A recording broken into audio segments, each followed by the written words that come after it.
Behind every notorious crime lord lies a home filled with secrets that most of us could never imagine. These homes, belonging to some of the world's most notorious criminals, hide stories of unimaginable wealth, underground secrets, and luxury that defies the law.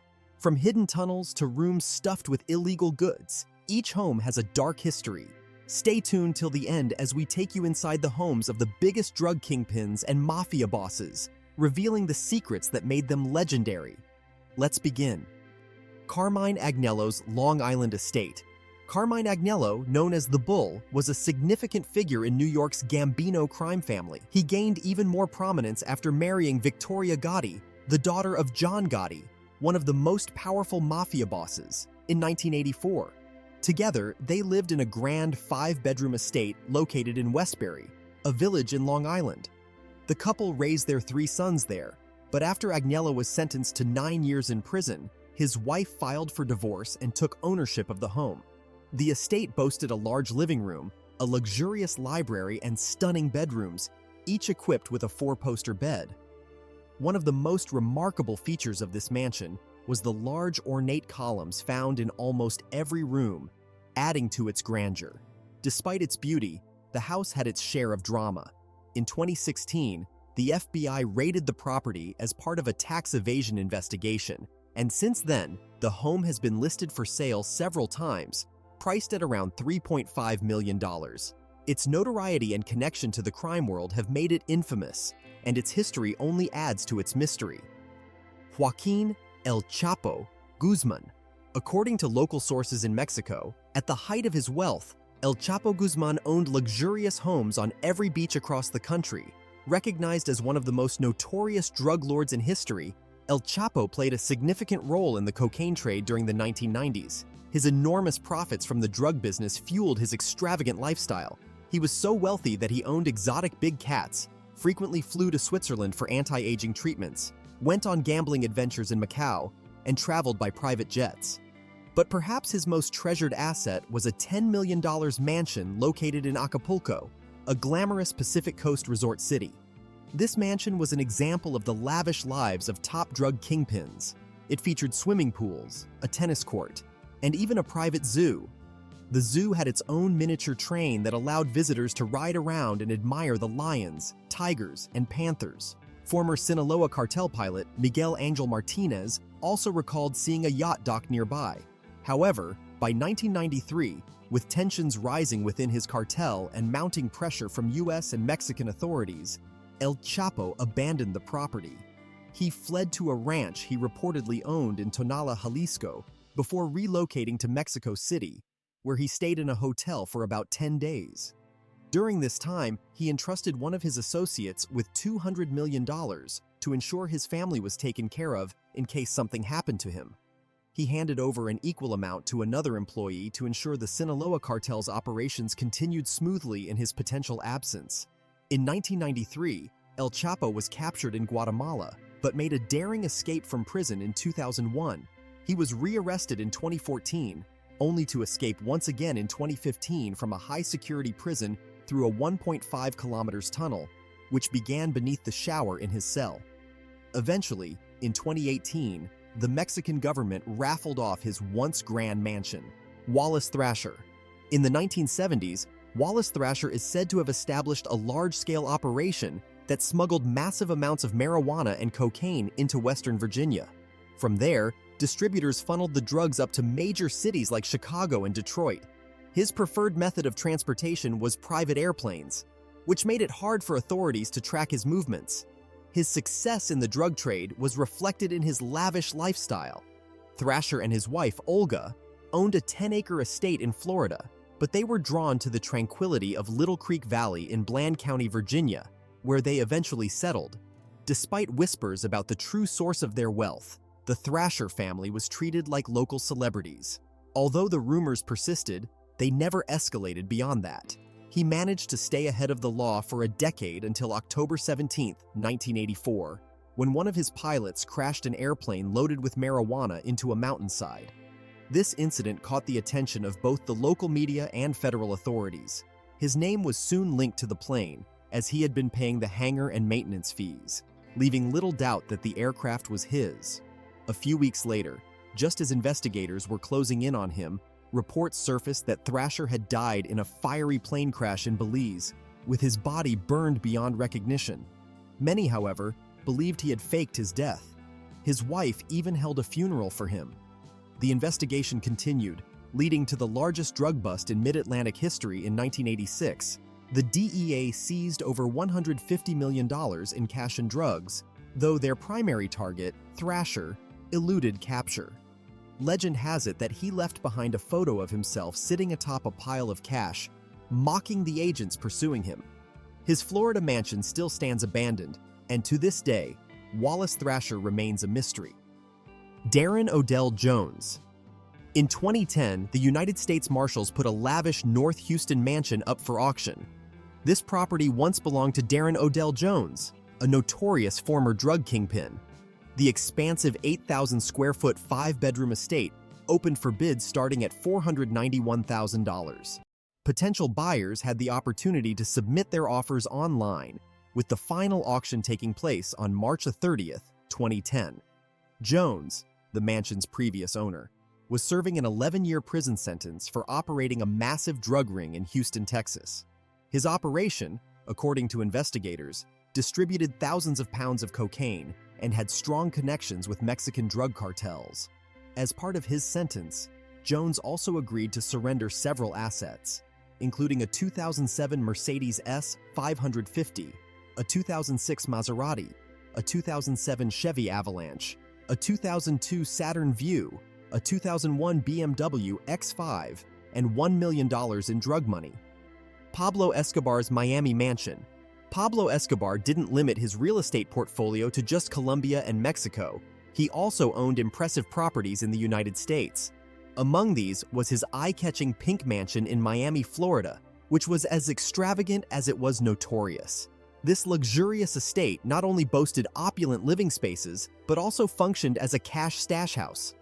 During renovations in 2016, construction worker Miguel Matt stumbled upon a hidden safe buried within the mansion's concrete foundation, specifically in the last wall that was set to be demolished.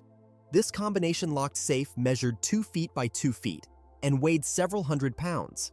Initially, the new owner, Christian Berdoir, founder of Chicken Kitchen, was skeptical about Matt's claim until he decided to investigate it himself. At that point, Berdoir and his wife, Jennifer Volpi, were already aware of another floor safe on the property, which had unfortunately been stolen by the workers they hired.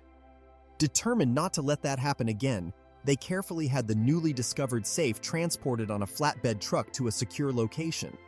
Once there, they managed to open it but chose to keep its contents confidential and reported them to the authorities. The U.S. government seized the property in 1987, and it eventually came into the hands of private owner Christian Berdoir in 1990. The mansion featured 4 bedrooms, 6 bathrooms, a swimming pool, and a garage, but it stood empty for years after suffering extensive damage from a fire. The Grow-Op Mansion. The location of the King City Grow-Op Mansion in Canada was shrouded in mystery until social media revealed its past as a marijuana grow operation. In March 2015, the abandoned mansion was featured on Ontario's Abandoned Places, sparking a frenzy of interest across the country. During this period, indoor cannabis cultivation, often referred to as grow-ops, was becoming increasingly prevalent in Ontario, fueling speculation about the legality of the operation and its ownership. Originally constructed in 1995 for British entrepreneur George Fager, the mansion was home to the Canadian all-terrain vehicle manufacturing business, which specialized in parts for kit cars. George's son, Robert Fager, co-owned the venture, which unfortunately ceased operations in 2004 due to questionable business practices. In 2008, the Green family acquired the property. Reports suggest that Jeff Green lived there with his 4 children, aged between 8 and 17 for about 4 years. After the Greens, the mansion was put on the market through Martin Sheik Realty. It's believed that 2 real estate investors purchased the property, and there are indications that they transformed it into a cannabis grow operation. However, this claim might be muddled with another illegal grow-op story, and the details remain unclear. What is certain is that a grow operation did take root in the mansion, initially presented as legitimate. To this day, the identity of those behind the grow-op remains a mystery. This lavish $1.7 million mansion sat on 5 acres of land, featuring an outdoor pool, patio, and tennis court. Inside, it boasted a designer kitchen, 6 bathrooms, a spacious recreation room, a sauna, a stunning spiral staircase, a waterfall rock wall, and skylights. Once news of the mansion's history hit social media, public curiosity spiraled. Many speculated that it was a front for illegal activities, while others suggested it was owned by drug traffickers. Pablo Escobar's Casa Mala. Nestled on the stunning shores of Tulum, Mexico, Casa Mala was once part of a vast portfolio acquired by Pablo Escobar during the 1980s. At the height of his criminal empire, Escobar made lavish purchases, including luxury cars and multiple residences, with Casa Mala being a significant addition. One of the key factors behind his choice of the Casa Mala mansion was its secluded location within the jungles of Tulum, making it an ideal hideaway. This property symbolized the immense wealth of Escobar, who, along with the Medellin cartel, was estimated to rake in a staggering $450 million each week, with his personal fortune reaching around $25 billion. The opulence of Casa Mala was evident in its sprawling 25-acre estate, which featured a zoo, a private beach, 42 lavishly furnished rooms valued at over $1.5 million, and multiple swimming pools. Tulum itself served as an exclusive retreat for the affluent and powerful, attracting influential politicians and notorious drug lords like Escobar. However, following his demise in 1993, Casa Mala fell into disrepair and was left abandoned. It wasn't until 2003 that the villa was rediscovered and returned to its original owner, eventually being sold in 2012 to New York art dealer Leo Mala. Mala, known for dealing in contemporary art by renowned figures like Jean-Michel Basquiat and Cause, undertook a significant renovation of the mansion, transforming it into a 5-star hotel. This ambitious project was completed in 2015, initially opening with 9 rooms. Since then, Casa Mala has expanded into a luxurious 72-room resort, complete with inviting pools and a lobby adorned with artworks, sculptures, and furniture from some of the most celebrated contemporary artists and designers. The hotel's white walls and sleek concrete floors provide a perfect backdrop for the art, which is regularly updated, allowing returning guests to experience new masterpieces during each visit. Tony Accardo's River Forest residence. Tony Big Tuna Accardo was one of Chicago's most notorious gangsters, known for his role in the Chicago outfit.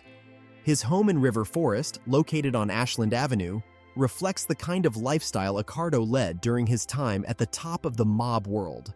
Purchased in 1964 while he was still second in command of the Chicago mob, the home only cost $100,000 at the time, which, adjusted for inflation, is equivalent to around $1.3 million today.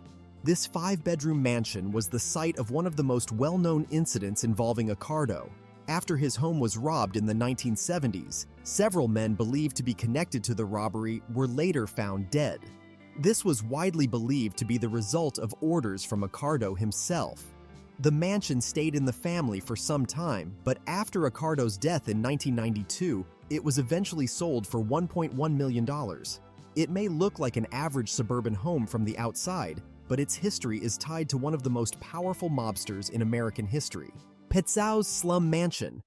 Nestled in the depths of one of Rio de Janeiro's most perilous and impoverished slums, Complexo do Alemão, stood a lavish secret mansion owned by the notorious drug lord Petzao. While the surrounding community grappled with dire poverty, this criminal's opulent abode boasted a stunning triplex, complete with a rooftop swimming pool, bathrooms outfitted with jacuzzis, and a professional kitchen filled with top-of-the-line stainless steel appliances. Each room was equipped with air conditioning and liquid crystal display televisions. Inside this extravagant triplex was even a private disco club, where Petzao would often immerse himself in the music of his favorite artist, Justin Bieber. Law enforcement and military forces discovered this luxurious hideaway while conducting operations to clear the area of drug traffickers and gangs in preparation for the 2016 Summer Olympic Games.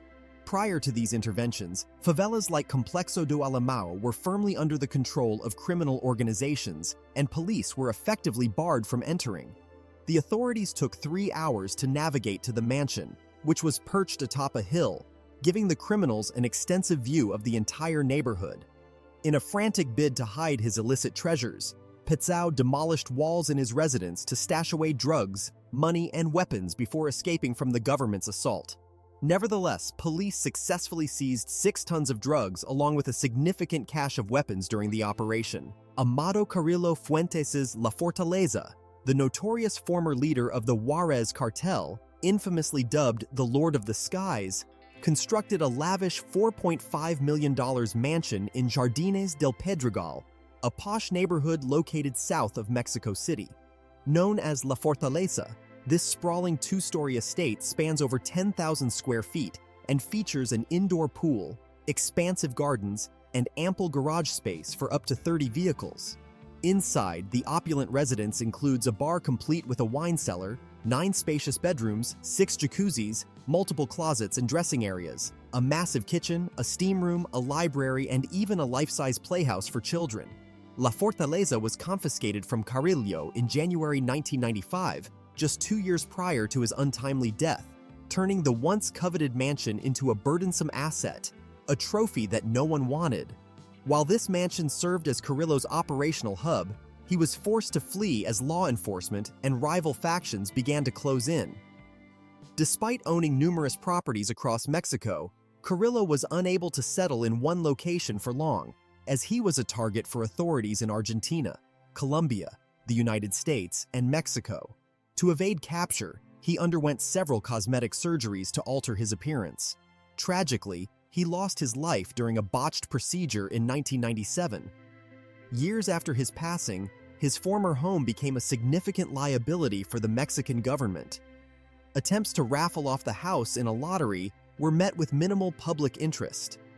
Ultimately, the property remained under the control of the Institute to Return Stolen Goods to the People, a government agency established by President Andrés Manuel López Obrador, aimed at liquidating assets seized from criminal enterprises and corrupt officials. In May 2020, an auction for the mansion failed when the winning bidder failed to complete the payment, leaving the government still in possession of the ill-fated estate. José Gonzalo Rodríguez Gacha. The once abandoned residence of José Gonzalo Rodríguez Gacha, a prominent figure in Pablo Escobar's Medellin cartel, has transformed into the new location for China's embassy, marking a bold assertion of its ambitions in Colombia and throughout Latin America. Covering over 5,000 square meters, this prime piece of land reportedly sold for $18 million. While this might seem modest in the global market, it represents a substantial investment locally. Yet, the site, now overrun by creeping ivy and adorned with graffiti from local artists, is predominantly known for its deep connections to Colombia's tumultuous and violent past. This mansion, famously referred to as La Gacha, was acquired during a time when the Medellin cartel controlled approximately 90% of the world's cocaine supply. The cartel members flaunted their immense wealth by purchasing luxurious properties in Colombia's most prestigious neighborhoods, a bold move meant to challenge the elite who spurned them. However, after wreaking havoc with rampant violence, corrupting political structures, and nearly plunging Colombia into chaos, the cartel members found it impossible to salvage their reputation. In contrast, the Chinese seem to have overlooked the mansion's troubling history and its cultural implications. This is particularly curious, given the superstitious tendencies of many within Chinese culture. Meanwhile, the Colombian government remains hopeful that the new Chinese venture will help to exorcise the lingering shadows of the Medellin cartel from the nation's narrative. Rakesh Jyoti Saran. In 2005, following the arrest of drug dealer Rakesh Saran, the United States Drug Enforcement Agency confiscated his opulent mansion in Arlington. Despite its troubled history, the property was listed for an impressive $3.7 million. One of its most appealing aspects was its close proximity to the Cowboy Stadium, making it a prime location for American football enthusiasts. Saran and his associates operated an online prescription drug scheme, shipping medications nationwide and generating an astounding average profit of over $50,000 per day. He ultimately pleaded guilty to several charges, including conspiracy to commit healthcare fraud, multiple counts of mail fraud, and conspiracy to distribute controlled substances. In December 2009, he received a 12-year federal prison sentence and was ordered to pay $68 million in restitution for his role in the operation. As part of his plea deal, Saran forfeited the mansion, which was still under construction at the time. In May 2018, the United States Marshal Service sold the property to Austin-based investors, HS Panorama, for $1.2 million. The new owners undertook extensive renovations as the house had remained unoccupied for 2 years and required significant repairs. This expansive 7-bedroom, 8-bathroom, and 4-half-bath residence sits on 2.6 acres, offering views of the picturesque Rush Creek Greenbelt. Under the design of Arlington architect Don Wheaton, the home has been meticulously restored to a livable state. Some remnants of its former owner remain, such as a nursery adjoining the master bedroom, built in anticipation of Saran's wife's pregnancy. A stunning 3-panel landscape mural at the master bedroom's entryway was painted by an artist specially flown in from Italy. The mansion also boasts luxurious amenities, including an indoor pool, a home theater, and heated marble flooring throughout. The Pink Mansion. This seemingly charming pink mansion hides a dark and criminal past beneath its pretty facade. Located near Porthmadog, Wales, the abandoned neo-Gothic mansion and hotel, which has been left empty for over 25 years, appears to have been a secret base for drug dealers. This discovery was made when urban explorers, on an impromptu visit to old mansions, stumbled upon the building.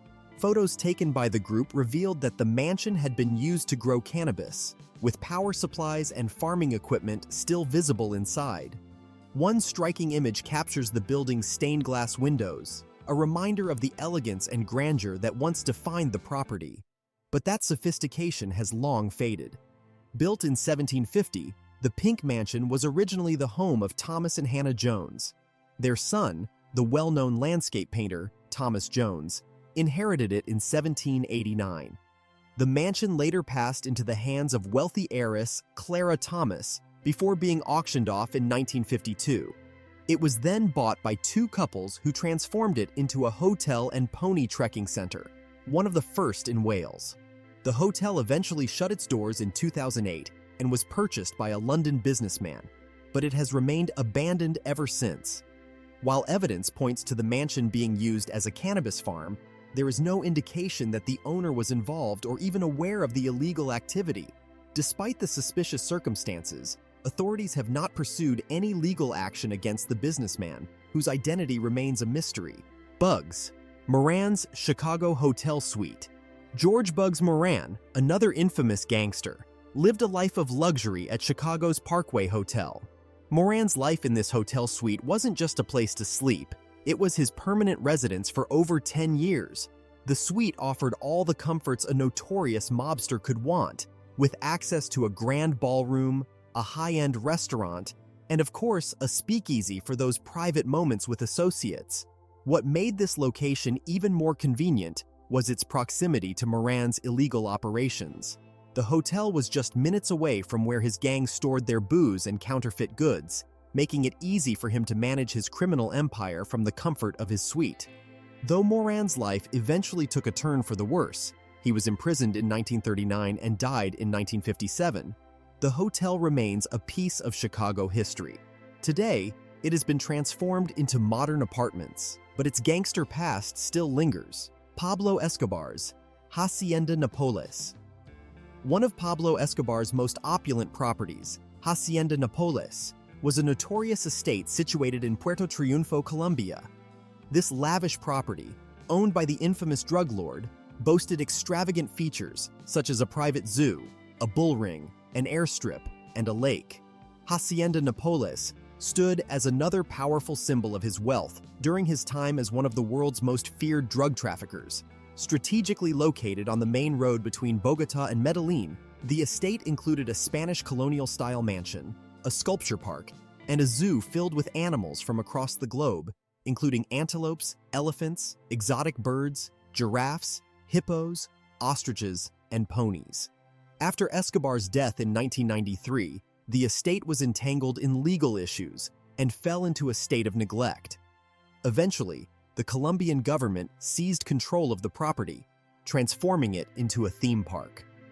Some of the exotic animals were relocated to sanctuaries, while others remained as part of the park's attractions. Today, Hacienda Nápoles draws in tourists eager to delve into its dark past and explore remnants of Escobar's lavish lifestyle, including the dilapidated mansion and the iconic dinosaur sculptures that once decorated the grounds.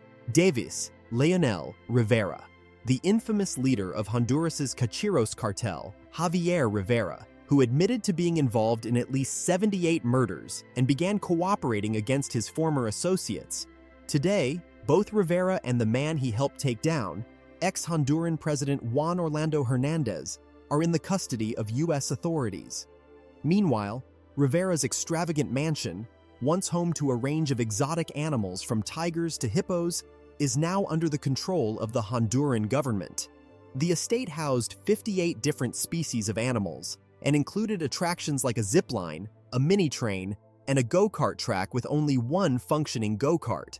The big cats alone require 11,000 pounds of chicken each month, creating a huge financial burden now that Rivera's drug money is no longer footing the bill. Initially, Rivera and his brother opened their estate to the public, making it easier to persuade other countries to sell their exotic animals to them. However, these public visits were far from educational. There were no guides or informational signs about the animals' origins, ages, or habitats. Since the government took over the property in 2013, most of the animals have been confined to their cages for years, with little care or attention. Paul Yearsley.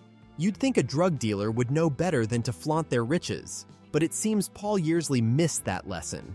Eager to showcase his luxurious lifestyle, Yearsley proudly displayed his Georgian-style mansion, complete with a top-tier home cinema, an enormous swimming pool, a sauna, a gym, and not one but two luxury cars, a brand-new Range Rover and a Bentley Continental, parked outside. His dream of showing off came true when his £6 million mansion was featured in the glossy pages of a lifestyle magazine, where it was hailed as a pop star-worthy dream home. Unfortunately for him, one of Britain's serious organized crime agency members happened to be a subscriber and found it suspicious that an unemployed man could afford such extravagance. While Yearsley claimed he made his money selling homes to Premier League footballers, the reality was much darker. He was a drug kingpin whose only legitimate income came from a small council disability pension, amounting to just a few £100s a month. His career began innocently enough. He worked as a recreation supervisor for Tameside Metropolitan Borough Council until 1993, when he was forced to retire due to health issues at age 28. 16 years later, however, he had amassed a multi-million-pound property empire, owning 80 homes around Manchester and a villa in Spain's Costa del Sol. His crowning achievement was building a mansion in Bolton's exclusive Heaton area, which he named No Le Manoir. Not content with just one mansion, Yearsley built and sold another on the same property for £2.2 million and had plans for a third £800,000 house. Despite his wealth, he couldn't resist showing off. In August 2009, he and his wife Carol invited a local lifestyle magazine, Lancashire Magazine, to feature their lavish 7-bedroom home. The attention eventually led to his downfall, and in 2011, Yearsley was sentenced to 5 years and 4 months in prison. Pete Corrado's Michigan Manor. Machine Gun Pete Corrado was one of the key figures in the Detroit mafia. His mansion, located on Middlesex Road in Grosse Pointe Park, just outside of Detroit, reflected his wealth and influence. Spanning over 7,400 square feet, the home featured 5 bedrooms, 2 reception rooms, 3 bars, a wine cellar, and even a pool room and spa. Outside, a large fountain added to the opulence of the property. But what truly made this mansion stand out were the secret hiding places and the series of tunnels running beneath the house. These tunnels were rumored to have been used to store machine guns and other contrabands, with one tunnel even connecting the house to a neighboring property across the road. After Corrado's death in 1957, the mansion stayed within the family until it was sold in 1988. It changed hands a few more times, with the most recent sale being in 1995 for $715,000. While it may look like just another mansion from the outside, its underground secrets tell the real story of its criminal past. Amado Carrillo Fuentes. Given Fuentes' immense success, it's fitting that he makes a second appearance on this list. Known as the Lord of the Skies, he owned another opulent mansion that he abandoned while on the run from the authorities. Carrillo built this extravagant home in 1992, drawing inspiration from Scheherazade, the central character in the Middle Eastern tales of 1001 Nights, better known in English as the Arabian Nights, which includes famous stories like Aladdin's Wonderful Lamp and Ali Baba and the 40 Thieves. Carrillo's luxurious estate, which he named Mil y Una Noches, Spanish for 1001 Nights, featured an impressive array of rooms, each equipped with a cedar-lined dressing room. The mansion also boasted multiple hot tubs adorned with mirrors and silver finishes, along with a swimming pool. Hidden beneath the property were secret underground tunnels, one of which was uncovered during the mansion's demolition. This tunnel, located near the main entrance, was 200 feet long, had 7-foot-high ceilings, and was shaped like a square. After Carrillo's death, the mansion remained vacant, eventually becoming a haven for drug addicts who took shelter within its once grand walls. Over time, the lavish home deteriorated, covered in graffiti and falling into disrepair. Despite being put on the market in 2006, it never found a buyer. In 2009, Sonora Governor Eduardo Boers ordered the mansion to be torn down, but it wasn't until late September 2020 that demolition crews were finally sent in to bring down Carrillo's once magnificent palace. These homes give us a glimpse into the world of crime, wealth, and power. Each one tells a unique story about the people who lived there, from mob bosses to drug lords, and the incredible lengths they went to live in luxury while hiding from the law. Despite their wealth, many of these criminals couldn't escape the long arm of justice, but their homes remain as reminders of their notorious legacies. Which home surprised you the most? Could you imagine living in a mansion surrounded by hidden dangers? Let us know in the comments below, and if you're craving more discovery, check out this other video.